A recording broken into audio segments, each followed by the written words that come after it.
Khurana villa. पूरे Khurana villa में अंधेरा छाया हुआ था। सब अपने अपने कमरे में सो रहे थे। अंश बहुत चालाकी से एक गार्ड को अपनी बातों में फंसाकर अंदर आया था।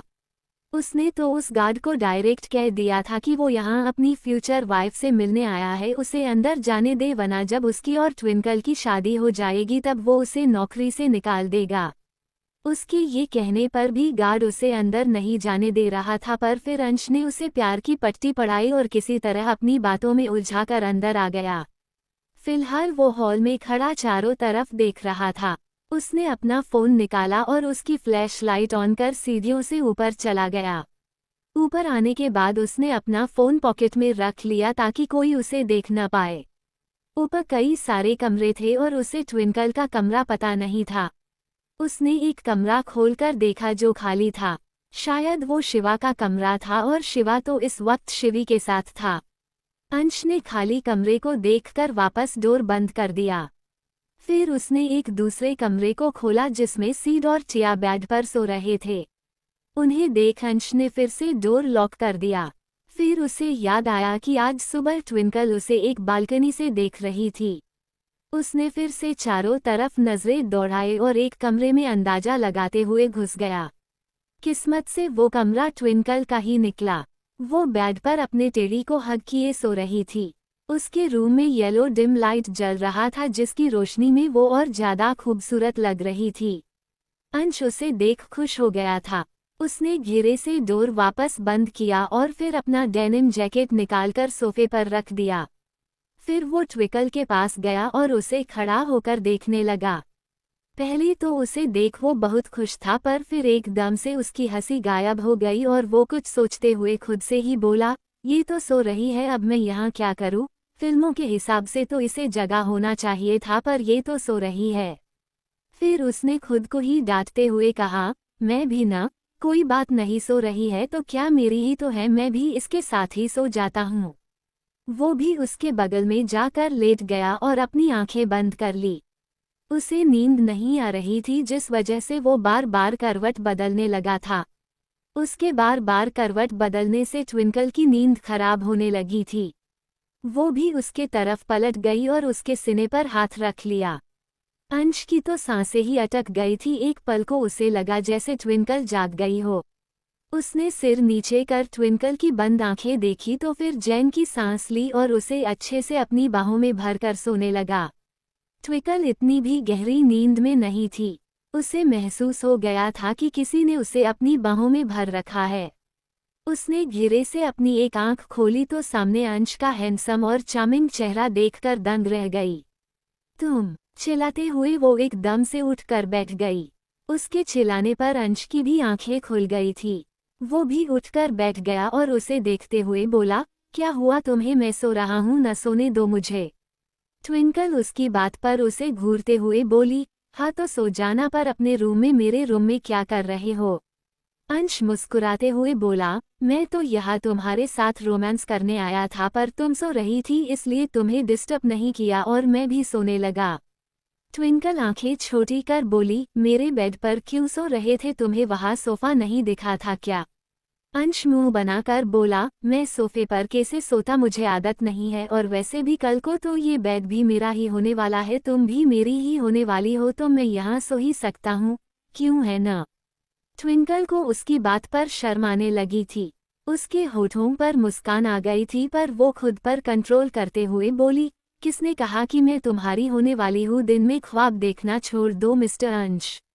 अंश ने उसकी बात पर उसका हाथ पकड़ा और उसे बेड पर लेटाकर खुद उसके ऊपर आते हुए बोला, मेरा नहीं तो और किसका होना है तुम्हें? मैंने सब पता कर लिया है, तुम्हारा कोई बॉयफ्रेंड नहीं है और न ही तुम किसी को लाइक करती हो। किसी को लाइक नहीं करती तो इसका ये मतलब नहीं कि तुम्हें लाइक करने लगूं। ट्विंकल ने उसकी आंखों में देखते हुए कहा तो अंश उसके ऊपर थोड़ा और झुकते हुए बोला, कोई बात नहीं, मैं चाहता भी नहीं हूँ कि तुम मुझे लाइक करो, जैसे मैं तुमसे प्यार करता हूँ वैसे ही तुम्हें भी मुझसे प्यार हो ही जाएगा, मैं करवा ही लूँगा। उसकी बातें और उसकी नज़दीकी महसूस कर ट्विंकल की दिल की धड़कनें तेज होने लगी थी। उसने सिर घुमाते हुए कहा, पहले तुम मुझसे दूर हटो, उसके बाद बात करते हैं हम। अंश बच्चों की तरह नमे सिर हिलाते हुए बोला, नहीं, ऐसे ही बात करो और बात बाद में, पहले मुझे एक किस करने दो। ट्विंकल आंखें बड़ी कर बोली, किस? अंश में सिर हिलाते हुए बोला, हाँ किस, और अब चुप हो जाओ, मैं किस कर रहा हूँ, तुम भी मेरा साथ देना। ट्विंकल कुछ बोल पाती उससे पहले अंश ने अपने होठों में उसके होठों को भर लिया और उसे किस करने लगा। उसके होठों को महसूस कर ट्विंकल की आंखें अपने आप बंद हो गई थी। अंश ने भी अपनी आंखें बंद कर ली थी, पर कुछ पल बाद ही दोनों को बाहर से कुछ आवाजें सुनाई देने लगी, जिसे सुनकर अंश ने उसके होठों को छोड़ दिया और आंखें खोलकर उसे देखने लगा। खुराना विला। अंश और ट्विंकल दोनों एक दूसरे को देखने लगे। अंश ने कहा, शायद अंकल आंटी में से कोई जगह है। ट्विंकल नमे सिर हिलाते हुए बोली, नहीं कोई और है, मॉम डैड बहुत लेट से सोए हैं। दोनों शिवा भाई के बारे में बातें कर रहे थे, वो दोनों अभी नहीं जागे होंगे। अंश सोचते हुए बोला, तो कोई सर्वेंट होगा। ट्विंकल कुछ सोचते हुए बोली, पर वो सारे तो सर्वेंट क्वार्टर में सोते हैं, फिर इस वक्त कौन होगा और क्यों आया होगा। दोनों ने फिर से एक दूसरे को देखा, एकदम से उठकर बैठ गए। ट्विंकल बेड से उठी और साइड में रखे पॉट को उठाकर बोली, चलो देखकर आते हैं, अगर कोई चोर हुआ न तो इसी से कुटाई करूंगी उसकी। ओ झांसी की रानी, अगर तुम्हारी फैमिली में से कोई हुआ और उसने मुझे देख लिया तो क्या होगा? ट्विंकल चीढ़कर बोली, कुछ नहीं होगा, और अगर इतना ही डर था तो आए ही क्यों थे, अपने घर पर रहते न। अगर मेरे घर से एक सुई भी चोरी हुई न तो तुमको छोड़ूंगी नहीं। वो बेड से उतरकर जाने लगी तो अंश उसके पीछे पीछे चलते हुए बोला, मुझे क्यों धमकी दे रही हो, मैंने क्या किया? ट्विंकल ने उसे घूरकर देखा तो अंश ने अपना मुंह बंद कर लिया। दोनों रूम से निकलकर धीरे धीरे आगे बढ़ने लगे। पूरे विला में अब भी अंधेरा छाया हुआ था। ट्विंकल के चेहरे पर पसीने आ गए थे, उसे डर लगने लगा था, पर अंश अब सीरियस होकर पूरे विला में अपनी नजरें दौड़ा रहा था। तभी अंश ने एकदम से ट्विंकल का हाथ पकड़कर उसे रोक लिया। ट्विंकल ने उसे पलटकर देखा तो अंश ने एक कमरे के तरफ उसे देखने का इशारा किया। ट्विंकल ने भी उस कमरे के तरफ देखा। अंश उसे लेकर वहीं एक कोने में बैठ गया। वो ट्विंकल को लेकर कोई रिस्क नहीं लेना चाहता था। ट्विंकल धीरे से अंश के कान में बोली, वो जो भी है भाई के कमरे में क्या कर रहा है? अंश ने उसकी बात पर अपने कंधे उचका दिए, पर उसने मन में कहा, कर रहा नहीं कर रही है, वो पक्का एक लड़की है, पर कौन है ये? दोनों उस काले कपड़े पहने परछाई को देखने लगे जो शिवा के कमरे में कुछ कर रहा था। उस परछाई ने ब्लैक जीन्स और ब्लैक जैकेट पहन रखा था, सिर पर कैप और चेहरे पर मास्क था, पर उसकी बॉडी लैंग्वेज देखकर अंश समझ गया था कि वो कोई लड़का नहीं लड़की है। वो लड़की शिवा के रूम में कुछ ढूंढ रही थी। उसने शिवा के बेड पर हाथ रखा, फिर खुद बेड पर बैठकर उसमें रोल करने लगी। वो बेड की स्मेल ले रही थी। उसके हाथ में शिवा का एक शर्ट था जिसे वो बहुत अजीब तरीके से स्मेल कर रही थी। ट्विंकल उसकी हरकतों को देखकर फुसफुसाई, ये पागल इंसान कौन है, ऐसी पागलों जैसी हरकतें क्यों कर रहा है? अंश ने उसकी बात का कोई जवाब नहीं दिया। वो गौर से उस लड़की की हरकतों को देख रहा था। कहीं न कहीं उसे समझ आ गया था कि वो लड़की क्या कर रही है। वही वो लड़की बेड को स्मेल करते हुए अजीब तरह से बोली, आह शिव, तुम्हारी स्मेल अब भी नहीं बदली है, ये अब भी मुझे पागल कर देती हैं। फिर उसने साइड में टेबल पर रखा शिवा की फोटो उठाई और उसे किस करते हुए बोली, और इंतजार नहीं होता शिव, आखिर कब आओगे तुम मेरी बाहों में? उसे शिवा के फोटो पर किस करते देख ट्विंकल की आंखें बड़ी हो गई। ये शिवी भाभी तो हो ही नहीं सकती हैं, पर ऐसी कौन सी पागल दीवानी है मेरे भाई की को भाई के पीछे हमारे घर तक चली आई, इसे तो मैं छोड़ूंगी नहीं, कहकर ट्विंकल जाने लगी कि अंश ने उसका हाथ पकड़कर उसे रोक लिया। ट्विंकल ने उसे देखकर पूछा, क्या हुआ, जाने दो न। अंश नमे सिर हिलाते हुए बोला, मत जाओ, वो आई है तो कुछ सोचकर ही आई होगी, अगर उसके पास गन वगैरह हुई तो, इसलिए रुक जाओ, हम कल तुम्हारे भाइयों को बताएंगे। ट्विंकल को भी उसकी बात सही लगी। अगर वो लड़की इतनी सिक्योरिटी में भी विला के अंदर आ सकती है तो इसका साफ मतलब है कि घर के गार्ड्स में एक या उससे ज्यादा गार्ड उससे मिले हुए हैं। ऐसे में रिस्क लेना ट्विंकल को भी सही नहीं लगा। ट्विंकल फिर से सिर घुमाकर देखने को हुई कि अंश ने उसके सिर को पकड़कर अपने सीने पर छिपाते हुए बोला, तुम मत देखो, वहाँ तुम्हारी देखने की चीज नहीं है। ट्विंकल ने सिर उठाकर उसे देखा तो अंश ने पलकें झपका दी। ट्विंकल ने भी इससे आगे कुछ नहीं कहा और अपना मुंह उसके सीने में छिपा लिया। थोड़ी देर में अंश ने भी उस लड़की से अपनी नजरें फेर ली। वो लड़की बेड पर लेटी हुई अजीब सी अश्लील हरकतें करने लगी थी। अंश ने घेरे से ट्विंकल को उठाया और उसे लेकर कमरे में आ गया। उसने ट्विंकल को बेड पर लेटाया और खुद उसके बगल में लेटकर उस लड़की के बारे में सोचने लगा। ट्विंकल कुछ देर बाद सो गई थी, पर अंश को नींद नहीं आ रही थी। उस लड़की की हरकतें देखकर वो समझ गया था कि वो जो कोई भी थी वो बिल्कुल साइको थी। उसका दिमाग सही नहीं था, वो शिवा के पीछे पूरी तरह से पागल हो गई है। उसने ट्विंकल को आराम से बेड पर लेटाया और खुद उठकर फिर से बाहर आ गया। वो लड़की भी अब तक शिवा के रूम से बाहर आकर हॉल से होते हुए विला से बाहर निकल रही थी। अंश उसे छिपकर जाते हुए देख रहा था। वो लड़की बड़े आराम से खिड़की से जंप करके बाहर चली गई। अंश जल्दी से बालकनी में आया और देखा तो पाया एक गार्ड दीवार के पास खड़ा था। उस लड़की ने उसके हाथ पर अपना पैर रखा और दीवार लंघकर दूसरे तरफ चली गई। दूर होने और अंधेरे होने के वजह से अंश उस गार्ड का चेहरा नहीं देख पा रहा था, पर अब अंश को सारी बातें समझ आ गई थी। वो वापस रूम में आया और ट्विंकल के बगल में लेट गया। खुराना विला। अंश और ट्विंकल दोनों एक दूसरे को देखने लगे। अंश ने कहा, शायद अंकल आंटी में से कोई जगह है। ट्विंकल नमे सिर हिलाते हुए बोली, नहीं कोई और है, मॉम डैड बहुत लेट से सोए हैं। दोनों शिवा भाई के बारे में बातें कर रहे थे, वो दोनों अभी नहीं जागे होंगे। अंश सोचते हुए बोला, तो कोई सर्वेंट होगा। ट्विंकल कुछ सोचते हुए बोली, पर वो सारे तो सर्वेंट क्वार्टर में सोते हैं, फिर इस वक्त कौन होगा और क्यों आया होगा। दोनों ने फिर से एक दूसरे को देखा, एकदम से उठकर बैठ गए। ट्विंकल बेड से उठी और साइड में रखे पॉट को उठाकर बोली, चलो देखकर आते हैं, अगर कोई चोर हुआ न तो इसी से कुटाई करूंगी उसकी। ओ झांसी की रानी, अगर तुम्हारी फैमिली में से कोई हुआ और उसने मुझे देख लिया तो क्या होगा। ट्विंकल चीढ़कर बोली, कुछ नहीं होगा, और अगर इतना ही डर था तो आए ही क्यों थे, अपने घर पर रहते न। अगर मेरे घर से एक सुई भी चोरी हुई न तो तुमको छोड़ूंगी नहीं। अंश उसके पीछे पीछे चलते हुए बोला, मुझे क्यों धमकी दे रही हो, मैंने क्या किया। ट्विंकल ने उसे घूरकर देखा तो अंश ने अपना मुंह बंद कर लिया।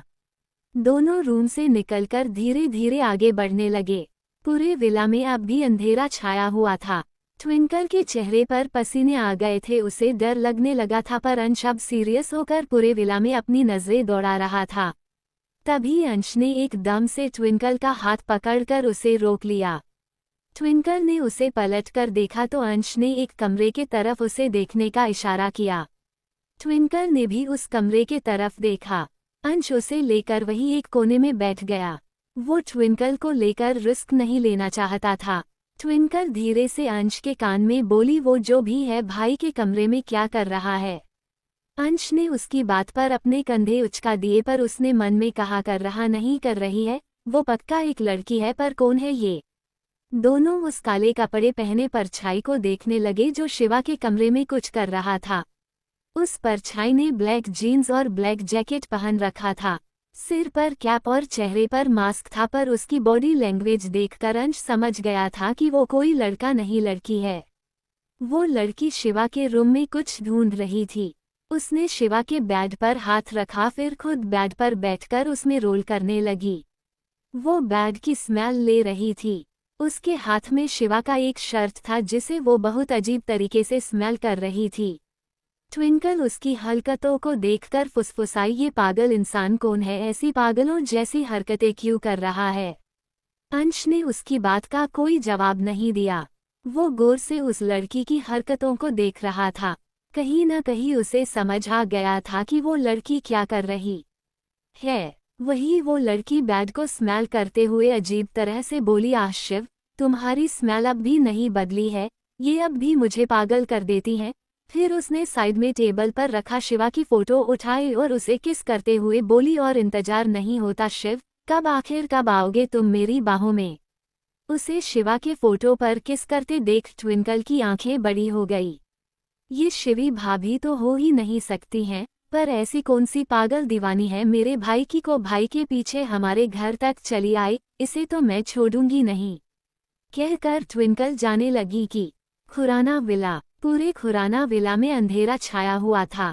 सब अपने अपने कमरे में सो रहे थे। अंश बहुत चालाकी से एक गार्ड को अपनी बातों में फंसाकर अंदर आया था। उसने तो उस गार्ड को डायरेक्ट कह दिया था कि वो यहाँ अपनी फ्यूचर वाइफ से मिलने आया है, उसे अंदर जाने दे, वरना जब उसकी और ट्विंकल की शादी हो जाएगी तब वो उसे नौकरी से निकाल देगा। उसके ये कहने पर भी गार्ड उसे अंदर नहीं जाने दे रहा था, पर फिर अंश ने उसे प्यार की पट्टी पढ़ाई और किसी तरह अपनी बातों में उलझाकर अंदर आ गया। फिलहाल वो हॉल में खड़ा चारों तरफ देख रहा था। उसने अपना फोन निकाला और उसकी फ्लैश लाइट ऑन कर सीढ़ियों से ऊपर चला गया। ऊपर आने के बाद उसने अपना फोन पॉकेट में रख लिया ताकि कोई उसे देख न पाए।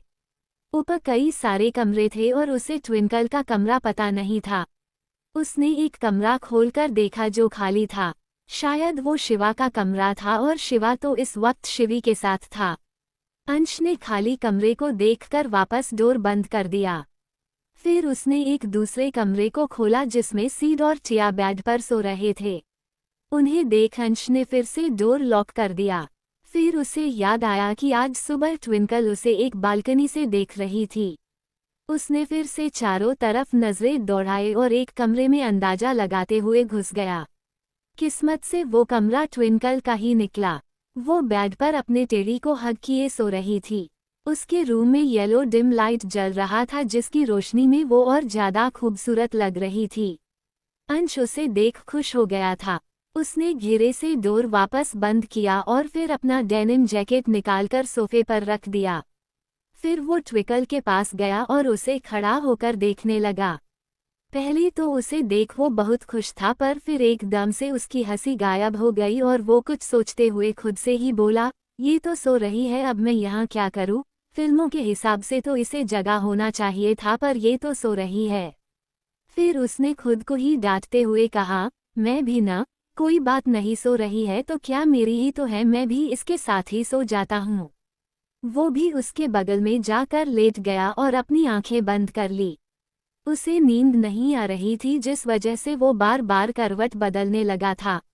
उसके बार बार करवट बदलने से ट्विंकल की नींद खराब होने लगी थी। वो भी उसके तरफ पलट गई और उसके सीने पर हाथ रख लिया। अंश की तो सांसें ही अटक गई थी। एक पल को उसे लगा जैसे ट्विंकल जाग गई हो। उसने सिर नीचे कर ट्विंकल की बंद आंखें देखी तो फिर चैन की सांस ली और उसे अच्छे से अपनी बाहों में भरकर सोने लगा। ट्विंकल इतनी भी गहरी नींद में नहीं थी। उसे महसूस हो गया था अगली सुबह अंश अपने विला लौट आया था। उसने विला में आते ही शिवा को कॉल किया। शिवा अब भी शिवी को अपनी बाहों में भरे सो रहा था। फोन के रिंग करने पर उसकी आंखें खुली और उसने फोन पर फ्लैश हो रहे नाम को देखकर कॉल रिसीव करते हुए कहा, सुबह सुबह क्यों मेरी सुबह खराब कर रहे हो साले साहब? अंश सोफे पर बैठते हुए बोला, सुबह खराब कर रहा हूँ ताकि आपकी और मेरी बहन की जिंदगी खराब न हो। जल्दी से मेरे विला आइए, मुझे बहुत जरूरी बात करनी है आपसे। क्या बात करनी है, कहो, मैं सुन रहा हूँ, शिवा ने शिवी को देखते हुए कहा जो अब भी सो रही थी। अंश सीरियस होकर बोला, कॉल पर बताने वाली बात नहीं है, जल्दी से विला आइए मेरे, कहकर उसने कॉल कट कर दिया। शिवा ने उसकी सीरियस आवाज सुनी तो उसे भी कुछ गड़बड़ी लगने लगी। उसने शिवी के फहेड पर किस किया, फिर उसे अच्छे से ब्लैंकेट से कवर करके उसके रूम से बाहर निकल गया। उसने रेहान को कॉल किया और दोनों थोड़ी देर बाद अंश के विला में उसके सामने सोफे पर बैठे हुए थे। अंश ने दोनों को देखकर पूछा, कल सारी रात आप दोनों कहाँ थे? रेहान उबासी लेते हुए बोला, कहीं पे भी थे, तुम्हें क्या? पहले ये बताओ इतनी जल्दी में क्यों बुलाया हमें, मुझे और सोना था। अंश ने उसकी बात पर कहा, जो मैं बताने वाला हूँ न उसे सुनकर सारी नींद छू मंतर हो जाएगी। शिवा बोला, डायरेक्ट पॉइंट पर आओ और बताओ क्या बात है, क्यों बुलाया हमें? अंश ने एक गहरी सांस ली और फिर उसे कल रात की सारी बातें बताने लगा। जैसे रेहान उसकी बातों को सुनते जा रहा था उसके एक्सप्रेशन बिगड़ते जा रहे थे। शिवा शांत बैठा हुआ था। हाँ, उसके चेहरे के भाव भी कुछ ठीक नहीं थे। रेहान ने कहा, वो पागल औरत, तेरे पीछे इस हद तक पागल हो चुकी थी और तुझे कभी पता ही नहीं चला भाई। शिवा कुछ सोचते हुए बोला, मैंने कभी उन पर ध्यान ही नहीं दिया था। मैं रिद्धि और शिवम के साथ ही रहा करता था। मुझे पता था कि एक वक्त पर वो मुझे पसंद करती थी और इसलिए मैं उनसे दूर रहता था ताकि मेरी वजह से उनके और मन भाई के रिश्ते में कोई भी दरार न आए। पर अब लगता है कि काश मैंने ध्यान दिया होता, काश मैंने मोहिनी की बात सुनी होती। मोहिनी? मोहिनी कौन? अंश ने पूछा तो रेहान ने उसे आंखों से उसे शांत रहने का इशारा किया। शिवा को कुछ समझ नहीं आ रहा था कि वो क्या करे। एक तो उसे अब तक प्रीति यानी दुर्गा के बारे में ज्यादा कुछ पता नहीं चल पा रहा था। मोहिनी और राजेश भी प्रीति का पता नहीं लगा पा रहे थे। शिवा कुछ सोचते हुए खड़ा हुआ और दोनों से बोला, 15 मिनट में दोनों रेडी होकर आओ, हम एसएस इंडस्ट्री जा रहे हैं क्वीन से मिलने, वही कुछ करेगी अब। दोनों ने सिर हिलाया तो शिवा ने शिखा को जल्द से जल्द एस इंडस्ट्री आने का मैसेज किया और खुद रेडी होने अपने कमरे में चला गया। आधे घंटे बाद सारे लोग शिखा के कैबिन में बैठे थे। शिखा के साथ अयान और सीड भी थे। सीड थोड़े गुस्से से बोला, मेरे विला के गार्ड को भी खरीद लिया है, मतलब बहुत अमीर होगी, वरना मैं तो अच्छी खासी पेमेंट देता हूँ अपने गार्ड्स को। उसकी बात शिखा को खटकी। उसने कुछ सोचते हुए कहा, अमीर मतलब पैसा बहुत है उसके पास, हमें अब तक प्रदीप का बेटा और पोता भी नहीं मिला है, कहीं प्रीति उनके साथ तो नहीं। उसकी बात पर सब सोचने लगे। सबको टेंशन हो रही थी कि प्रीति शिवी के साथ कुछ गलत न कर दे, पर शिखा ने शिवी और अपने हर एक फैमिली मेंबर्स की सिक्योरिटी बहुत टाइट रखी थी जिससे उन्हें कोई छू भी नहीं सकता था। शिखा के दिमाग में एक साथ कई सारी चीजें आ रही थी, तभी वहां राजेश और मोहिनी भी आ गए। मोहिनी ने कहा, दुर्गा को पकड़ने के लिए तुम्हें जाल बिछाना चाहिए, वो ऐसे हाथ नहीं आने वाली। शिखा ने तिरछी नजर से उसे देखा, फिर कुछ सोचते हुए उसके चेहरे पर खतरनाक मुस्कान आ गई। उसने शिवा को देखा। शिवा भी प्रीति को ढूंढने के रास्ते ढूंढ रहा था। उसे अपने ऊपर किसी की नज़र महसूस हुई तो उसने सिर उठाकर शिखा को देखा। उसे खुद को देखता पाकर वो बोला, क्या आप मुझे ऐसे क्यों देख रही है? शिखा मुस्कुराती हुई बोली, क्यों न आपको चारा बनाकर आपकी लवा के सामने परोसा जाए। उसकी बात सुन सब उसे देखने लगे। सबको पता था शिखा का दिमाग बहुत तेज दौड़ता था। उसने ये कहा है मतलब उसके पास कोई तो प्लेन जरूर होगा। शिवा भी उसे बहुत अच्छे से जानता था। उसे कुछ गड़बड़ होने का एहसास हो रहा था। उसने शिखा को गौर से देखते हुए कहा, आप कहना क्या चाहती है? मुझे चारा बनाने से क्या मतलब है आपका? शिखा ने तिरछा मुस्कुराते हुए अपने प्लेन को सबको बताया। सब देसे देसे उसका प्लेन सुन रहे थे, सबकी आंखें बड़ी होते जा रही थी। शिखा जैसे ही बोलकर चुप हुई, शिवा झट से खड़ा होकर बोला, मैं ऐसा कुछ नहीं करने वाला हूँ, मन भाई को पता चला तो वो बहुत पिटेगे मुझे। अंश झट से बोला, पर नानू तो चल नहीं पाते और तो और कौन सा आप उनकी सीधी सादी पत्नी के साथ ये सब करने वाले हो? मत भूलो उस औरत ने आपको और आपके भाई को चिट किया है। उसने रिधिमा नानी की भी जान ले ली और इस जन्म में भी आप दोनों को चैन से जीने नहीं दे रही है। अंश की बात पर सबने एग्री की। रेहान ने कहा, शिवा तुझे ये करना ही पड़ेगा, उन्हें सामने लाने का और कोई दूसरा ऑप्शन नहीं है हमारे पास। शिवा ने सबको देखा, फिर शिखा को देखते हुए बोला, पर शिवी और शिवम का क्या? शिखा पलके झपकाते हुए बोली, उनके लिए मैं हूँ, डोंट वरी, मैं उन्हें हैंडल कर लूंगी। शिवा को अब न चाहते हुए भी हाँ कहना पड़ गया। मुंबई शहर के बीचों बीच जहाँ कई सारे बड़े बड़े बंगले थे, उनमें से ही एक वाइट बंगले में एक लड़की अपने कमरे में वॉकआउट कर रही थी। वो उस लड़की का जिम था। वहाँ की दीवारों पर शिवा की बड़े बड़े फोटो लगी हुई थी। वो लड़की शिवा की बड़ी सी फोटो को देखते हुए वॉकआउट किए जा रही थी। तभी एक लड़का वहाँ आया और उस लड़की को देखते हुए बोला, दुर्गा बस करो, और कितना करोगी? ऐसे तुम पतली नहीं होगी बल्कि बीमार पड़ जाओगी। दुर्गा ने सिर घुमाकर उस लड़के को देखा और कहा, दुर्गा नहीं प्रीति, मेरा नाम प्रीति है भाई, आप मुझे बार बार दुर्गा ही क्यों कहते हैं? क्योंकि ये नाम मैंने रखा था, मुझे यही पसंद है। कहते हुए उसने पलटकर शीशे में खुद के अक्स को देखा। वो लड़का बिल्कुल प्रदीप की तरह दिखता था। प्रेम प्रदीप का पोता था, उसके नाजायज बेटे का बेटा, और प्रीति यानी दुर्गा उसकी पोती थी।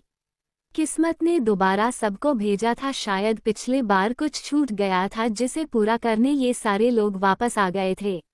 दुर्गा टॉवल से अपना पसीना पोंछते हुए बोली, शिव को 0 फिगर वाली लड़कियां पसंद है भाई, उसके लिए मुझे भी 0 साइज चाहिए। प्रेम यानी प्रदीप कुछ सोचते हुए बोला, तुम कल फिर से उसके विला गई थी न? दुर्गा ने हमें सिर हिलाया तो प्रदीप ने कहा, कल अयान का बेटा अंश भी वही था। मुझे ऐसा लगता है शायद उसने तुम्हें देख लिया था। दुर्गा टॉवल रखकर बोली, सो वॉट भाई, देख लिया होगा तो देख लिया होगा, वो या कोई भी अब हमारा कुछ भी नहीं कर सकता है। और वैसे भी मैं रिद्धिमा से मिली थी, मुझे पक्का यकीन है उसने ये बात शिवा को जरूर बताई होगी और शिवा ने उस शिखा को बता दिया होगा। प्रदीप ने इस पर कुछ नहीं कहा, वो खुद में ही कुछ सोच रहा था। दुर्गा बाहर जाने से पहले उसकी आंखों में देखते हुए बोली, आप कुछ भी करना पर इस बार मेरे शिवा को अगर कुछ किया ना तो। हाँ मुझे पता है तुम क्या करोगी, और डोंट वरी, इस बार मैं उसकी जान नहीं लूंगा। इस बार मुझे शिखा की जान चाहिए, उसे इतना तड़पा कर मारूंगा कि उसे देखने वाले की भी रूह कांप जाएगी। उसके वजह से ही सब कुछ बर्बाद हुआ था, वरना मैं उस वक्त ही तुम्हें शिवा को सौंप देता। प्रदीप ने कहा तो दुर्गा ने कहा, कोई बात नहीं, इस बार शिव मेरा होगा और आप शिखा को अकेले नहीं मारोगे, मुझे भी उसे तड़पते हुए देखना है और उसके साथ साथ उस रिद्धिमा को भी। प्रदीप ने सिर हिलाया और दोनों वहां से निकल गए। इधर शिवा अंश के विला में बैठा शिवी के बारे में सोच रहा था। शिखा ने जो कहा था वो करना जरूरी था ताकि दुर्गा को सामने लाया जा सके, पर उन सब में शिवी से किया गया वादे का क्या?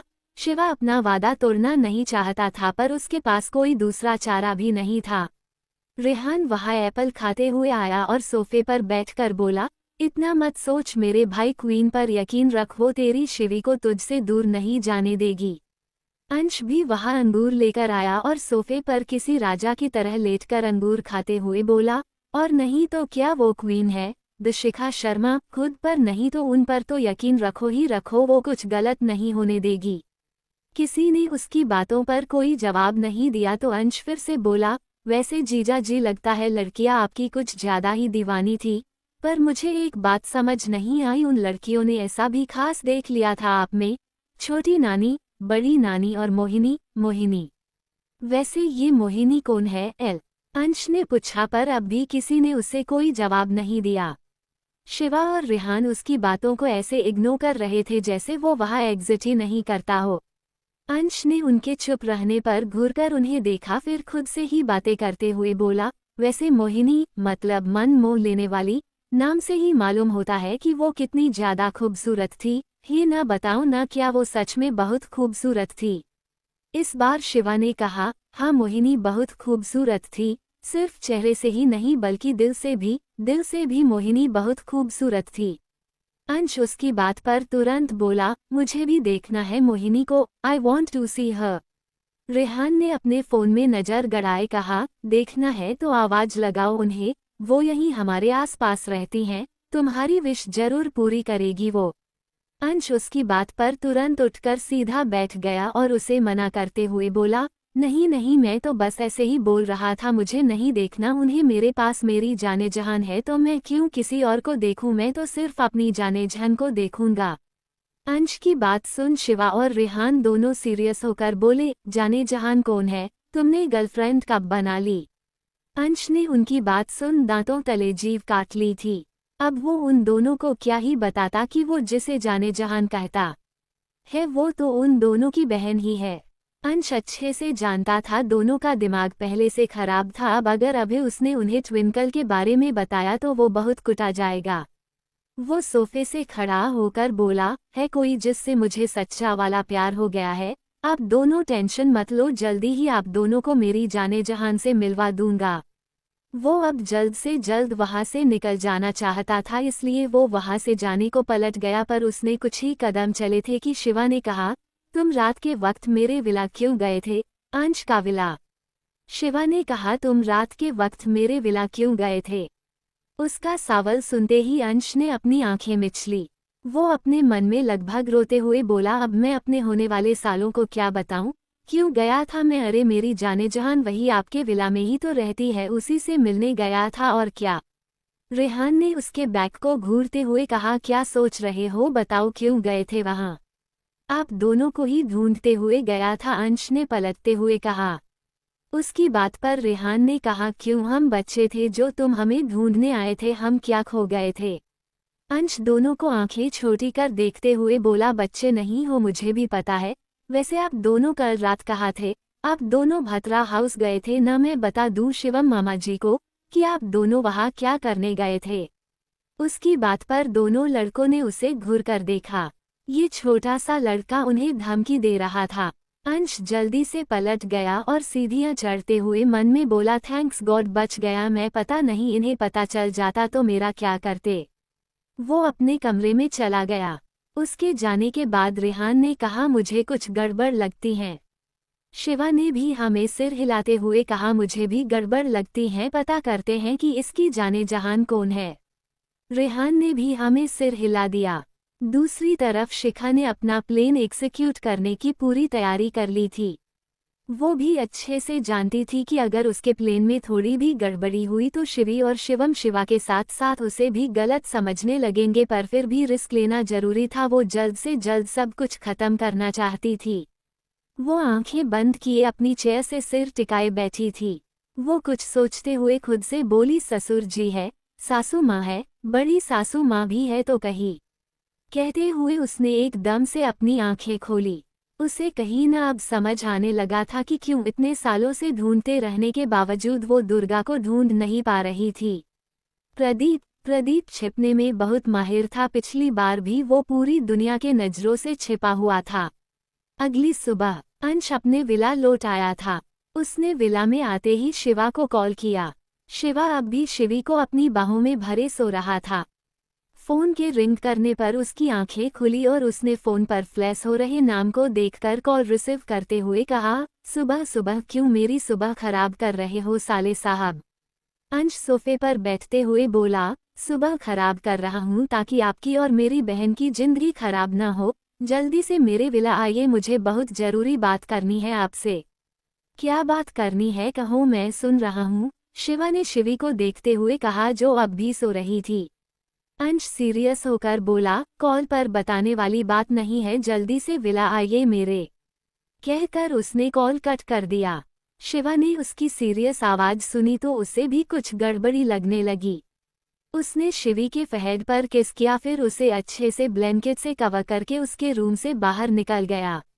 उसने रेहान को कॉल किया और दोनों थोड़ी देर बाद अंश के विला में उसके सामने सोफे पर बैठे हुए थे। अंश ने दोनों को देखकर पूछा, कल सारी रात आप दोनों कहाँ थे? रेहान उबासी लेते हुए बोला, कहीं पे भी थे, तुम्हें क्या? पहले ये बताओ इतनी जल्दी में क्यों बुलाया हमें? मुझे और सोना था। अंश ने उसकी बात पर कहा, जो मैं बताने वाला हूँ न उसे सुनकर सारी नींद छू मंतर हो जाएगी। शिवा बोला, डायरेक्ट पॉइंट पर आओ और बताओ क्या बात है, क्यों बुलाया हमें? अंश ने एक गहरी सांस ली और फिर उसे कल रात की सारी बातें बताने लगा। जैसे रेहान उसकी बातों को सुनते जा रहा था उसके एक्सप्रेशन बिगड़ते जा रहे थे। शिवा शांत बैठा हुआ था। हाँ, उसके चेहरे के भाव भी कुछ ठीक नहीं थे। रेहान ने कहा, वो पागल औरत तेरे पीछे इस हद तक पागल हो चुकी थी और तुझे कभी पता ही नहीं चला भाई। शिवा कुछ सोचते हुए बोला, मैंने कभी उन पर ध्यान ही नहीं दिया था। मैं रिद्धि और शिवम के साथ ही रहा करता था। मुझे पता था कि एक वक्त पर वो मुझे पसंद करती थी और इसलिए मैं उनसे दूर रहता था ताकि मेरी वजह से उनके और मन भाई के रिश्ते में कोई भी दरार न आए। पर अब लगता है कि काश मैंने ध्यान दिया होता, काश मैंने मोहिनी की बात सुनी होती। मोहिनी कौन? अंश ने पूछा तो रेहान ने उसे आंखों से उसे शांत रहने का इशारा किया। शिवा को कुछ समझ नहीं आ रहा था कि वो क्या करे। एक तो उसे अब तक प्रीति यानी दुर्गा के बारे में ज्यादा कुछ पता नहीं चल पा रहा था। मोहिनी और राजेश भी प्रीति का पता नहीं लगा पा रहे थे। शिवा कुछ सोचते हुए खड़ा हुआ और दोनों से बोला, 15 मिनट में दोनों रेडी होकर आओ, हम एसएस इंडस्ट्री जा रहे हैं क्वीन से मिलने, वही कुछ करेगी अब। दोनों ने सिर हिलाया तो शिवा ने शिखा को जल्द से जल्द एस इंडस्ट्री आने का मैसेज किया और खुद रेडी होने अपने कमरे में चला गया। आधे घंटे बाद सारे लोग शिखा के कैबिन में बैठे थे। शिखा के साथ अयान और सीड भी थे। सीड थोड़े गुस्से से बोला, मेरे विला के गार्ड को भी खरीद लिया है, मतलब बहुत अमीर होगी, वरना मैं तो अच्छी खासी पेमेंट देता हूँ अपने गार्ड्स को। उसकी बात शिखा को खटकी। उसने कुछ सोचते हुए कहा, अमीर मतलब पैसा बहुत है उसके पास, हमें अब तक प्रदीप का बेटा और पोता भी नहीं मिला है, कहीं प्रीति उनके साथ तो नहीं। उसकी बात पर सब सोचने लगे। सबको टेंशन हो रही थी कि प्रीति शिवी के साथ कुछ गलत न कर दे, पर शिखा ने शिवी और अपने हर एक फैमिली मेंबर्स की सिक्योरिटी बहुत टाइट रखी थी, जिससे उन्हें कोई छू भी नहीं सकता था। शिखा के दिमाग में एक साथ कई सारी चीजें आ रही थी, तभी वहां राजेश और मोहिनी भी आ गए। मोहिनी ने कहा, दुर्गा को पकड़ने के लिए तुम्हें जाल बिछाना चाहिए, वो ऐसे हाथ नहीं आने वाली। शिखा ने तिरछी नजर से उसे देखा, फिर कुछ सोचते हुए उसके चेहरे पर खतरनाक मुस्कान आ गई। उसने शिवा को देखा। शिवा भी प्रीति को ढूंढने के रास्ते ढूंढ रहा था। उसे अपने ऊपर किसी की नज़र महसूस हुई तो उसने सिर उठाकर शिखा को देखा। उसे खुद को देखता पाकर वो बोला, क्या आप मुझे ऐसे क्यों देख रही है? शिखा मुस्कुराती हुई बोली, क्यों न आपको चारा बनाकर आपकी लवा के सामने परोसा जाए। उसकी बात सुन सब उसे देखने लगे। सबको पता था शिखा का दिमाग बहुत तेज दौड़ता था। उसने ये कहा है, मतलब उसके पास कोई तो प्लान जरूर होगा। शिवा भी उसे बहुत अच्छे से जानता था। उसे कुछ गड़बड़ होने का एहसास हो रहा था। उसने शिखा को गौर से देखते हुए कहा, आप कहना क्या चाहती है? मुझे चारा बनाने से क्या मतलब है आपका? शिखा ने तिरछा मुस्कुराते हुए अपने प्लान को सबको बताया। सब देसे देसे उसका प्लान सुन रहे थे, सबकी आंखें बड़ी होते जा रही थी। शिखा जैसे ही बोलकर चुप हुई, शिवा झट से खड़ा होकर बोला, मैं ऐसा कुछ नहीं करने वाला हूँ, मन भाई को पता चला तो वो बहुत पिटेगे मुझे। अंश झट से बोला, पर नानू तो चल नहीं पाते और तो और कौन सा आप उनकी सीधी सादी पत्नी के साथ ये सब करने वाले हो? मत भूलो उस औरत ने आपको और आपके भाई को चिट किया है। उसने रिधिमा नानी की भी जान ले ली और इस जन्म में भी आप दोनों को चैन से जीने नहीं दे रही है। अंश की बात पर सबने एग्री की। रेहान ने कहा, शिवा तुझे ये करना ही पड़ेगा, उन्हें सामने लाने का और कोई दूसरा ऑप्शन नहीं है हमारे पास। शिवा ने सबको देखा, फिर शिखा को देखते हुए बोला, पर शिवी और शिवम का क्या?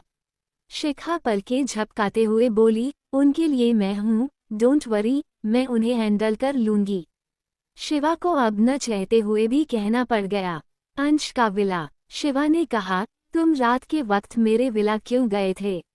उसका सवाल सुनते ही अंश ने अपनी आंखें मिचली। वो अपने मन में लगभग रोते हुए बोला, अब मैं अपने होने वाले सालों को क्या बताऊं?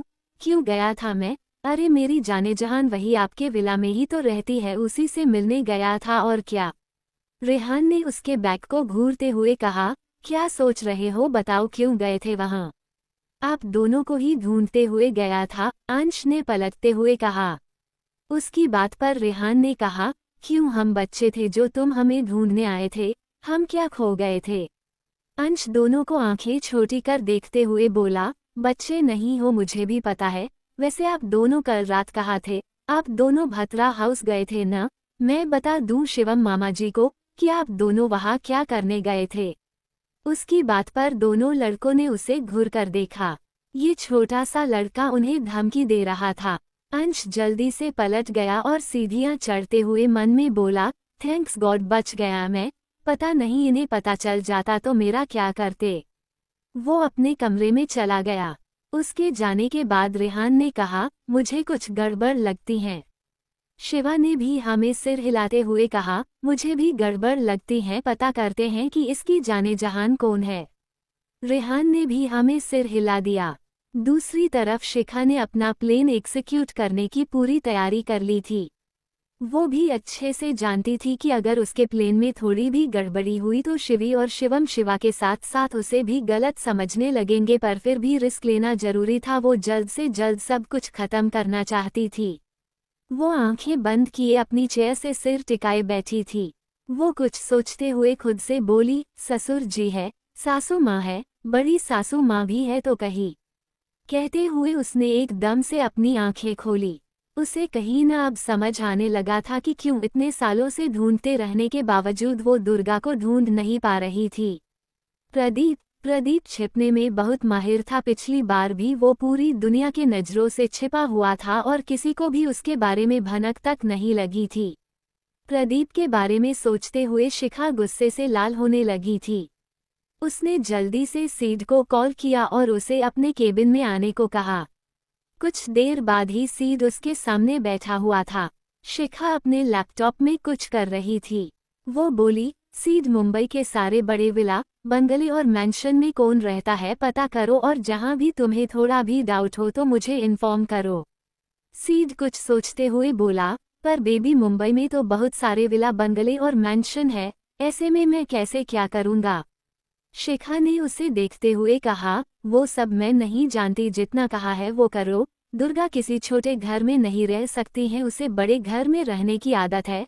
हो न हो वो किसी बड़े घर में ही छिपकर बैठी हुई है। उसकी बात पर सीड ने हाँ में सिर हिलाया और कहा, ठीक है मैं पता करता हूँ, पर आज रात के प्लेन का क्या। शिखा उसकी बात पर तिरछा मुस्कुराते हुए बोली, वो जरूर आएगी, उसे आना ही पड़ेगा। वो ससुर जी के करीब जाने का इतना अच्छा मौका बिल्कुल नहीं छोड़ेगी। सीड भी उसकी बात पर हामी भरता है। अंश ने जैसा दुर्गा के बारे में बताया था उस हिसाब से तो वो शिवा को पाने के लिए कुछ भी कर सकती थी। इधर अंश अपने रूम में बेड पर लेटा हुआ ट्विंकल से बात कर रहा था। ट्विंकल ने कहा, तो तुमने भाई को बता दिया उस साइको गर्ल के बारे में? कौन थी वो? अंश करवट बदलकर पिल्लों को हग करते हुए बोला, है कोई तुम्हारे भाई की दीवानी। ट्विंकल ने आगे कहा, अच्छा तुमने भाई को बताया कि तुमने उस लड़की को रात में देखा था, तो उन्होंने पूछा नहीं कि रात को तुम मेरे विला क्यों गए थे? अंश खुद पर प्राउड करते हुए बोला, हाँ पूछा था तो मैंने भी बता दिया कि मैं अपनी जाने जहान से मिलने गया था। आखिर मैं अंश प्रजापति हूँ, मैं डरता थोड़ी हूँ किसी से। ट्विंकल ने उसका सफेद झूठ पकड़ लिया था। वो हंसते हुए बोली, चल झूठे, अगर तुमने भाई को बता दिया होता कि तुम यहाँ मुझसे मिलने आए थे तो अब तक दोनों ने तुम्हारी हड्डियां तोड़ दी होती। अंश ने भी कहा, अच्छा, पर मैंने कब कहा कि मैं तुमसे मिलने गया था? मैंने तो कहा कि मैं अपनी जाने जहान से मिलने गया था। ट्विंकल ने कहा, हाँ तो तुम्हारी जाने जहान मैं ही हूं न। फिर उसे एकदम से होश आया कि उसने फ्लो में क्या कह दिया। वही अंश मुस्कुराने लगा। वो बहुत प्यार से बोला, तो तुम जानती हो, जब जानती हो तो क्यों सताती हो? ट्विंकल ने अपने बाल कान के पीछे करते हुए बोली, मैं कहाँ सताती हूँ, चलो अब मैं फोन रख रही हूँ, बाय। अरे रुको, अंश ने उसे रोकते हुए कहा। तो ट्विंकल ने पूछा, क्या हुआ बोलो। अंश बोला, मेरे साथ डेट पर चलोगी? मैं तुम्हें मुंबई घुमाऊंगा। ट्विंकल एक पल को तो शर्मा गई थी, पर फिर वो बोली, जेड तुम मुझे मुंबई घुमाओगे? ये मेरा शहर है, तुम्हारा नहीं। अंश भी कम नहीं था। उसने फटाक से कहा, हाँ तो कोई बात नहीं, तुम चलो मेरे साथ मेरे शहर, मैं तुम्हें पूरा उत्तराखंड घुमाऊंगा। अच्छा तो हमें भी साथ में घुमा देना। पीछे से आवाज आई तो अंश और ट्विंकल दोनों की आंखें बड़ी हो गई। ट्विंकल ने जल्दी से कॉल कट कर दिया और खुद से ही बोली, भाई अब तो अंश गया, ओ गॉड बचा लेना मेरे अंश को। अंश का विला। अंश पलके झपकाते हुए शिवा और रेहान को देख रहा था। असल में वो उनसे बचने का उपाय सोच रहा था। शिवा और रेहान अपनी जानलेवा नजरों से उसे घूर रहे थे। दोनों उसके थोड़े और करीब आए और बोले, किससे बात कर रहे थे? अपनी जाने जहान से न? अब जल्दी से बताओ कौन है वो। अंश ने अपना थूक गटका और दोनों को देखकर अपने सिर को दाएं बाएं घुमाने लगा। तभी उसके कानों में एक मीठी सी आवाज आई, अंश। ये आवाज मीरा की थी। अंश ने जैसे ही मीरा की आवाज सुनी वो तेजी से बेड से उतारा और हवा की तरह बाहर भाग गया। उसके जाने के बाद शिवा और रेहान ने एक दूसरे को देखा, फिर दोनों हॉल में चले आए। हॉल में अंश मीरा को गले लगाए खड़ा था। वो मीरा से बोला, मम्मा I miss you so much, आप कितनी अच्छी है, मेरे एक बार बुलाने पर ही आप मुझसे मिलने चली आई। अंश को अभी मीरा देवी लग रही थी, जो उसे 2 राक्षस से बचाने ऐन वक्त पर प्रकट हो गई थी।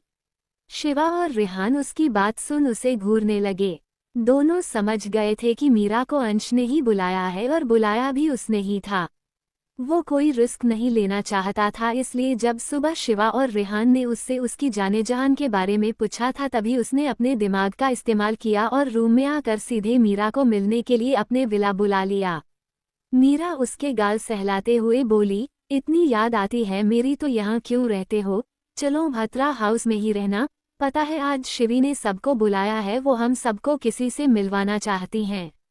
उसने शिवा और रेहान को देखा और कहा, आप दोनों भी हमारे साथ घर चलिए और रेहान आप भी, मैं रीटा और मनन भाई से बात कर लूंगी। रेहान तो वापस घर जाने की बात सुनकर खुश हो गया। वो झट से मीरा के पास गया और उसे साइड से हग करते हुए बोला, आंटी आप बहुत अच्छी है, थैंक यू सो मच मम्मा से बात करने के लिए। तभी किसी के मजबूत हाथ ने उसके शर्ट को पकड़कर उसे मीरा से दूर कर दिया। मीरा और रेहान ने देखा तो सामने अयान को खड़ा पाया। अयान रेहान को बुरी तरह से घूर रहा था।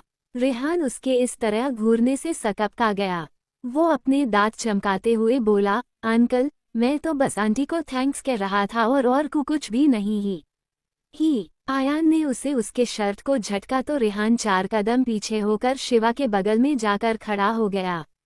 उसने शिवा और रेहान को घूरते हुए कहा, मेरा घर धर्मशाला नहीं है जहां दोनों अपना बोरिया बिस्तर उठाकर बसने आ गए हो। दोनों के दोनों क्या कर रहे हैं आप, ऐसे क्यों बात कर रहे हैं? मीरा ने अयान का हाथ पकड़ते हुए कहा और चुप रहने का इशारा किया।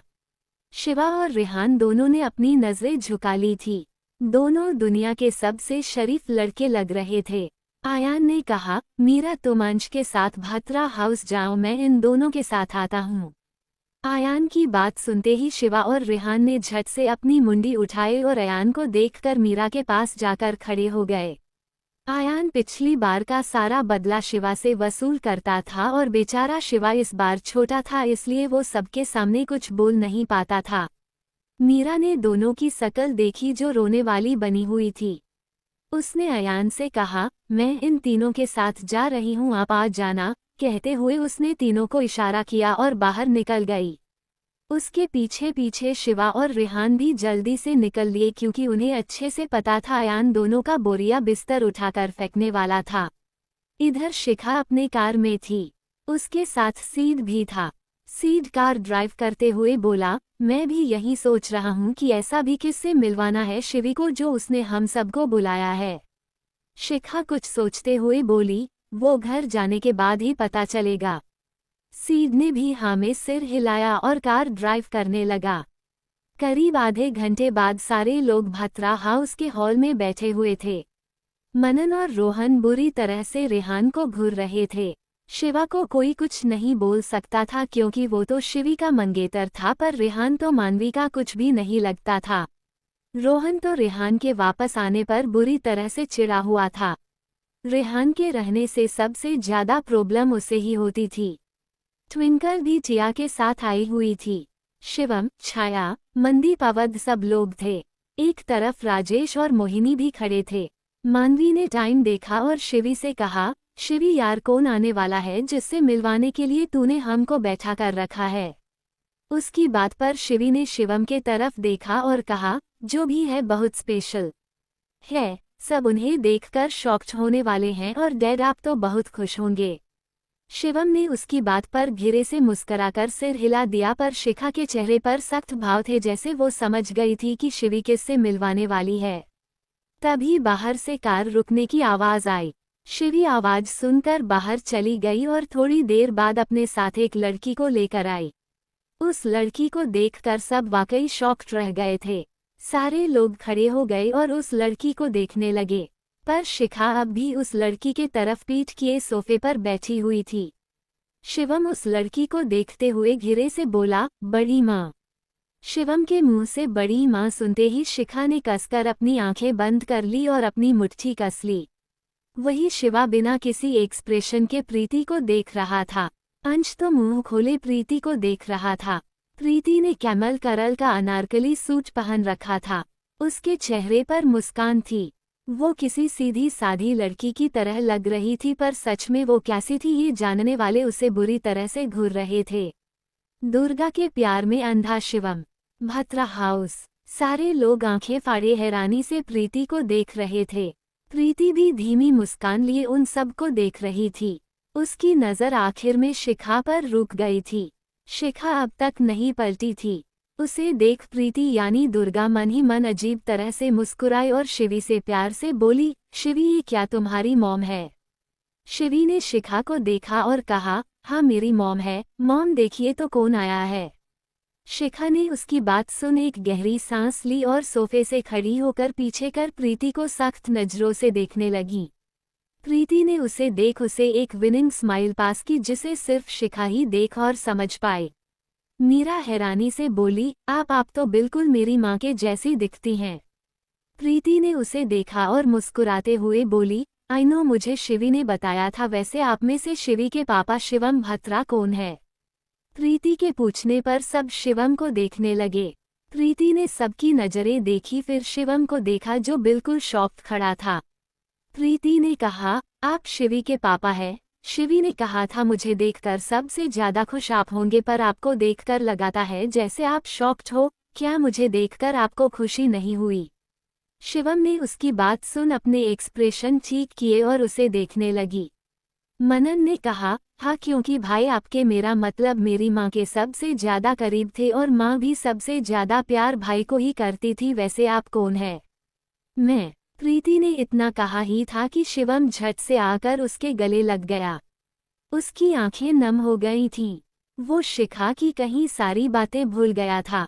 उसका दिमाग जैसे काम करना ही बंद कर गया था। उसके लिए उसके सामने सिर्फ और सिर्फ वो इंसान खड़ी थी जिससे शिवम सबसे ज्यादा प्यार करता था। उसकी बड़ी माँ, उसकी भगवान, उसका सब कुछ। प्रीति उसके गले लगने पर उसके पीठ को सहलाने लगी पर उसकी नजरें शिखा पर टिकी हुई थी जिसने बहुत मुश्किल से खुद को कंट्रोल किया हुआ था। मोहिनी के हाथ को राजेश ने पकड़ लिया था वरना वो तो प्रीति को थप्पड़ लगाने जा रही थी। शिवम का प्रीति को गले लगाना उसे बिल्कुल पसंद नहीं आया था। उसका बस चलता तो अभय प्रीति को उसके बालों से पकड़कर उसे सुता सुता कर बहुत मारती और आखिर में उसे गोली से उड़ा देती। शिवा की भी आंखें सख्त हो गई थी। उसे अब समझ आ रहा था कि उसने शिवम को दुर्गा के साथ रखकर कितनी बड़ी गलती कर दी थी। मनदीप भी प्रीति को ही देख रहे थे। उसके चेहरे के भाव भी कुछ ठीक नहीं थे। उसे शिखा की बातों पर यकीन नहीं था पर उस दिन शिवा की बातें सुनकर उन्हें शक होने लगा था और अभय प्रीति को देखकर उनका शक यकीन में बदलने लगा था। तभी एक सर्वेंट आलोक जी को लेकर आया। आलोक जी ने जैसे ही प्रीति को देखा उनकी आंखें लाल होने लगीं। उनकी पकड़ अपनी व्हील चेयर पर कस गई। शिवम प्रीति से दूर हुआ और अपनी आंखें साफ करते हुए बोला, सॉरी वो मैं वो। प्रीति ने मुस्कुराते हुए प्यार से कहा, कोई बात नहीं मैं समझ सकती हूँ आपकी आंखों में दिखता है आप अपनी बड़ी माँ से कितना प्यार करते थे। शिवम ने उसे फिर से देखने लगा। दुर्गा भी शिवम से ऐसे ही प्यार से बात किया करती थी। शिवी ने कहा, हम सब बैठकर बातें करते हैं। दी आप बैठिए मैं दुर्गा दादी की फोटोज लेकर आती हूँ। प्रीति ने हमें सिर तो शिवी दुर्गा की फोटोज लेने चली गई। मीरा ने प्रीति को बैठने को कहा तो प्रीति आकर सोफे पर बैठ गई। बाकी सब भी उसके साथ बैठ गए और इधर उधर की बातें करने लगे। शिवा ने एक नज़र शिखा को देखा फिर वहां से उठकर चला गया। प्रीति उसे जाते देख मन में बोली, अभी चले जाओ शिव पर जल्द ही तुम खुद मेरे पास आओगे और हमेशा के लिए मेरे बन जाओगे। शिवा वहां से उठकर सीधे शिवी के पास आया। शिवी स्टोर रूम में थी। वो फोटो एल्बम ढूंढ रही थी ताकि वो प्रीति को दिखा सके।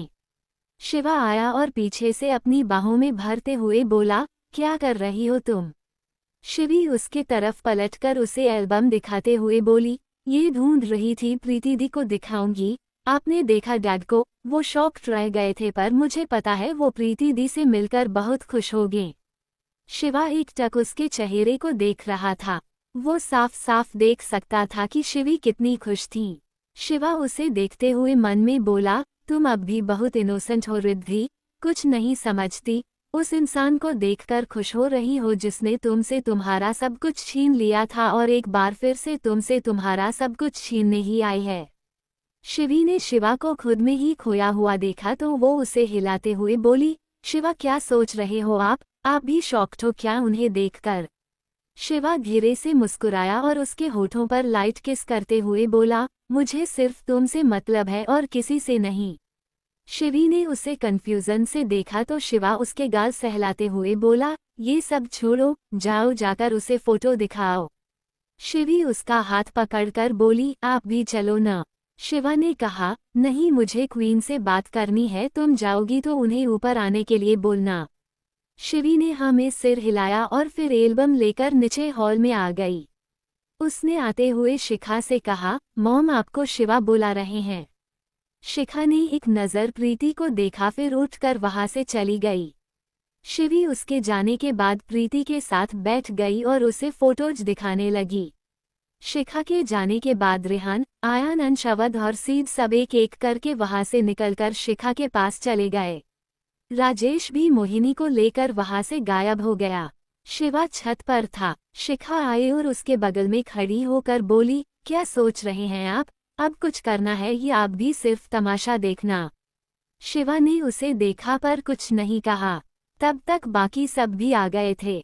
मोहिनी शिवा को देखते हुए बोली, शिव कुछ नहीं करने वाला है शिखा, जो करना होगा तुम्हें ही करना पड़ेगा। दुर्गा बहुत शातिर है, वो यहाँ हमारे सामने खुद से आई है तो इसके पीछे जरूर उसका कोई मकसद होगा। शिखा हाथ बांधे शिवा को देखते हुए बोली, सही कह रही है आप, जो करना होगा मुझे ही करना पड़ेगा। इस बार मैं उसे जितने नहीं दूंगी, उसने मेरे बच्चे को मुझसे छीना था। वो बच्चा, कहते हुए वो कुछ सोचने लगी। वही अंश शिखा की बात सुन पूरे छत को देखने लगा पर उसे तो वहाँ कोई लड़की दिखी ही नहीं रही थी। वो डरकर रेहान से चिपकते हुए बोला, एक्सक्यूज मी, क्या आपको यहाँ कोई लड़की दिख रही है? रेहान उससे दूर होते हुए बोला, मैं कैसे देखूंगा, वो लड़की नहीं औरत है और इंसान नहीं भूत है, वैसे वही मोहिनी है। अंश ने तुरंत सिर घुमा रेहान को देखा और रोनी सूरत बना ली। 190 because she is the Shikha Sharma. Because she is the Shikha Sharma. Batra house. सारे लोग छत पर खड़े खुद में ही खोए हुए थे। सबके दिमाग में एक ही बात चल रही थी कि अब आगे क्या किया जाए। अंश रेहान के पीछे छिपा पूरे छत को देख रहा था। वो इधर उधर अपनी नजरें दौड़ाते हुए बोला, आई थिंक हमें अब अपने प्लेन पर काम करना चाहिए। वो साई को नानी यहाँ तक आई है तो कहीं वो शिवी को कोई हार्म ना पहुँचा दे। ऐसे सोच सोच कर टाइम वेस्ट करने का क्या फ़ायदा, हमें भी कुछ करना चाहिए न। अंश की बात सुन सब अंश को देखने लगे। अंश ने अनजाने में सही बात कह दी थी। सोचने में टाइम वेस्ट करने का वक्त नहीं था उनके पास। शिखा ने कुछ सोचते हुए कहा, चलो सब नीचे चलते हैं, सब हमारा वेट कर रहे होंगे। कहते हुए शिखा वहां से नीचे चली गई। उसे जाता देख सब एक दूसरे को देखने लगे। शिखा जो अब तक बहुत गुस्से में थी पर अब वो बिल्कुल चिल हो गई थी। थोड़ी देर बाद सब नीचे आ गए। सबने देखा शिखा प्रीति के सामने नॉर्मली बैठी उसे देख रही थी। शिखा ने प्रीति को देखते हुए कहा, प्रीति नाम है तुम्हारा? प्रीति ने उसे चील देखा तो वो भी कुछ पल के लिए सोच में डूब गई। फिर वो सिर हिलाते हुए बोली, जी। पूरा नाम क्या है? शिखा ने पूछा तो प्रीति ने जवाब दिया, प्रीति चड्ढा। शिखा ने सिर हिलाया और मुस्कुराते हुए प्यार से बोली, सो मिस प्रीति चड्ढा, घर पर कौन कौन है तुम्हारे? अपनी फैमिली के बारे में भी कुछ बताओ हमें। प्रीति उसकी बात सुन सकपका गई थी। उसने सोचा ही नहीं था कि शिखा इतना नॉर्मली उससे बात करेगी और इस तरह के सवाल पूछेगी। शिखा ने नॉर्मल सवाल पूछा था जो कोई भी पहली बार मिलने पर पूछता ही है, पर प्रीति ओवर कॉन्फिडेंस थी। उसे लगा था कि शिखा उसे देख अंदर ही अंदर जलकर राख हो जाएगी। उसके दर्द का सैलाब एक बार फिर से उमड़ जाएगा, पर वो भूल गई थी उसका पाला दी शिखा शर्मा से पड़ा था। जहां लोगों की सोच खत्म होती थी वहां से तो शिखा सोचना शुरू किया करती थी। शिखा को तोड़ना बच्चों का खेल नहीं था। शिवम और बाकी सब भी प्रीति को देखने लगे। प्रीति सबके देखने पर खुद को नॉर्मल करते हुए बोली, मेरी फैमिली में मैं, डैड, भाई है बस। तो तुम मिस्टर प्रयाग चड्ढा की बेटी हो? शिखा ने पूछा तो प्रीति ने तुरंत कहा, नहीं, पृथ्वी चड्ढा नाम है मेरे डैड का। कहते हुए वो हड़बड़ा गई। शिखा उसे देख समझ गई थी कि प्रीति ने यहाँ आने से पहले खुद को रेडी नहीं किया है। शायद इस तरह का सवाल और कोई करता तो वो नहीं भी घबराती, पर शिखा को नॉर्मल देखकर वो घबरा गई थी और इसी चीज का फायदा उठाकर शिखा ने एक तीर छोड़ा जो सीधे निशाने पर जाकर लगा और प्रीति ने अपनी ओवर स्मार्टनेस के चक्कर में अपनी रियल आइडेंटिटी बता दी। शिखा उसकी देखने लायक शकल देखकर धीरे से मुस्कुराए और बोली, चलो खाना खाते हैं, बाकी बातें खाते हुए करेंगे।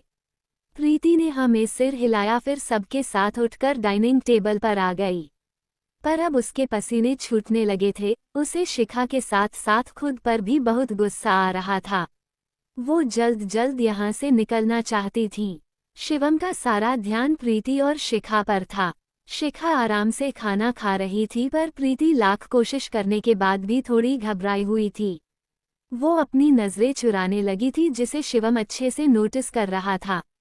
थोड़ी देर बाद सबने अपना खाना खत्म किया और प्रीति को दरवाजे तक छोड़ने गए। प्रीति सबको बाय बोलकर जाने को मुड़ी कि शिखा ने उसे रोकते हुए प्यार से आवाज लगाई, प्रीति। उसकी आवाज सुन प्रीति ने अपने दांत पिस लिए। अब इसे क्या हो गया, अपने मन में कहते हुए वो पीछे पलटी और शिखा को देख मुस्कुराते हुए बोली, जी कहिए। शिखा उसके पास गई और उसके हाथ को पकड़कर उसे एक बहुत एक्सपेंसिव ब्रेसलेट पहनाते हुए बोली, ये तुम्हारे लिए, तुम पहली बार हमारे घर आई हो तो यूं खाली हाथ कैसे जाने दूं? मेरी बड़ी सासू माँ ने सिखाया था घर आए मेहमान की खातिरदारी में कमी नहीं छोड़नी चाहिए, और तुम तो बहुत खास मेहमान हो। आई होप तुम्हें कुछ कमी लगी हो तो तुम उसे माइंड नहीं करोगी। प्रीति ने हाँ में सिर हिलाया तो शिखा उसके गले लगकर बोली, यहाँ आती रहना। फिर वो धीरे से उसके कान में बोली, पर इसे अपना घर मत समझना, ये घर न तुम्हारा था और न कभी होगा। शिखा उससे दूर हुई और उसके गाल पर हाथ रख प्यार से बोली, हम जल्द मिलेंगे, मैं आऊंगी मिलने तुमसे। हाँ, तुम्हें कोई प्रॉब्लम तो नहीं होगी ना? प्रीति ने जबरदस्ती की मुस्कान अपने चेहरे पर चिपकाते हुए कहा, नहीं, आपका जब मन करेगा आप आ सकती हैं मिलने। शिखा ने हमें सिर हिलाया, फिर सबने उसे भी कहा। प्रीति ने मुस्कुराते हुए सबको देखा और फिर अपनी कार में बैठकर वहां से निकल गई। शिखा उसकी जाती हुई कार को देख रही थी जिसे देखते हुए वो मुस्कुरा रही थी। अंश तो उसे देखकर बेहोश होने वाला था। वो धीरे से बोला, आज तो मैं मामी जी का सबसे बड़ा फैन बन गया। क्या एक्टिंग करती हैं ये, बड़ी बड़ी हीरोइनों को मात दे दे। रेहान ने भी धीरे से कहा, ऐसे ही ये क्वीन नहीं बनी है, जो कोई सोच भी नहीं सकता वो ये कर जाती हैं। आयान ने शिवा को देखा और कहा, सच सच बताना, आपने अपनी बहू शिखा को ही क्यों चुना था? शिवा उसकी बात पर मुस्कुराते हुए बोला, because she is the Shikha Sharma, no one can beat her. उसकी बात पर सब मुस्कुरा दिए। सारे लोग अंदर अपने अपने कमरे में चले गए, पर शिखा और बाकी लोग वहीं खड़े थे। अंश ने कहा, हम भी अंदर चले, यहाँ क्यों खड़े हैं? अवध ने कहा, एक गुड न्यूज़ के लिए, कहते हुए वो मुस्कुरा दिया।